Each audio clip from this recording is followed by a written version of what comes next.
Lincoln Gallery. It's a beautiful room with 100 photographs of Abraham Lincoln. I think there are 132 known photographs, and we have 100 of them. I honestly like to say it's like having Lincoln wallpaper. I'm sure I'm not alone in having Abraham Lincoln be one of the people that the more you know about him, the more you admire him. Okay, everybody, we are in the Lincoln Gallery now. Maggie's going to say a couple of words about the magnificent photos here. Yeah. This is the Lincoln Gallery, and we have 100 photographs of Abraham Lincoln from the earliest known 1847 daguerreotype. This wall over here is all pre-presidential, from the earliest known 1847 daguerreotype all the way around sequentially to the only known photograph of Lincoln lying in state in his coffin in 1865. When we were getting ready to open the ESPY Post, we had publicity beforehand in our newsletter, and somebody came and said, I have some photographs of Abraham Lincoln, and I'm like, don't we all? You know, or I didn't really, but I said, well, of course, come and show me. He came in with these 100 photographs, formatted like this. These are made from copy negatives. Anybody who knows about historic photography, which the original photographs would be about 2 inches by 3 inches, those taken by Matthew Brady or Alexander Gardner. They're very compelling from an historic standpoint, but they're not very easy to look at. These belonged to Stefan Laurent, who was a very famous photojournalist from Hungary, and he was actually imprisoned by the Nazis when he was very young. And I say this mindfully, nicer Nazis than you and I know, meaning it was an early political prisonership, because they had a book cart.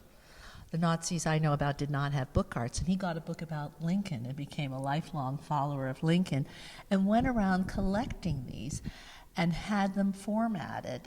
He wrote the very famous Pittsburgh coffee table book, Stefan Laurent, Pittsburgh, The Story of an American City. It was very famous, I guess, in the 70s and 80s, big book about gritty industrial Pittsburgh. And Norm Shum, who was a pilot, a PNC pilot by vocation, was a fine arts photographer by avocation. Mm-hmm.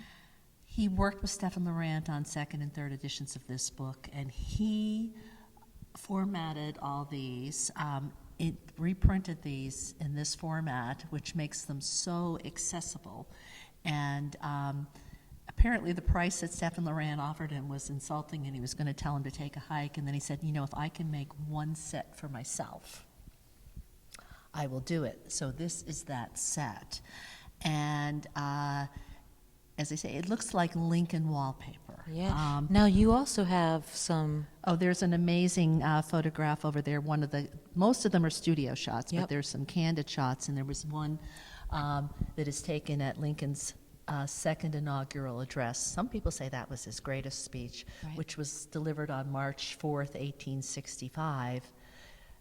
There is a very clear picture of John Wilkes Booth standing just several feet away. It gives you chills to think of him there 5 weeks before he was killed, and there's John Wilkes Booth in the audience.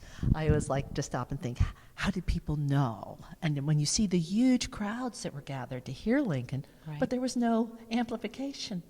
Nobody could hear him at all, but they came out for the occasion. You know, there were no jumbotrons, there were no speakers up anywhere, and yet they were all gathered. And by all accounts, Lincoln had a sort of thin, reedy voice. He wasn't he was an orator by any measure, but he didn't really project.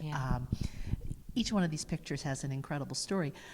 This room used to be, actually, Carnegie Council used to meet in here, and we restored this as a multi-purpose space, and we found these beautiful opaline glass lights, heavily embossed opaline glass lights buried under rubble in the basement. Wow. They are stunning. They, along with the windows, make the room. And there was this, when we had our first little opening here, it wasn't the Lincoln Gallery, it was the reception hall. I told a woman the story of how we found them and had them restored, and she said, "Oh, Maggie, I wondered how you could afford them. I thought they were Lalique or something." And in my mind, I thought, what makes you think restoring rusty, unusable lights is any cheaper than buying a Lalique lamp? But I think it certainly makes the room, and those historic things are very special. There's a photograph over there. There's a very famous story, and I'm not going to say her name. Grace, a little girl who wrote to Lincoln when he was running for president, saying, "I think people might like you better if you grew whiskers. They'd find you more appealing." Okay.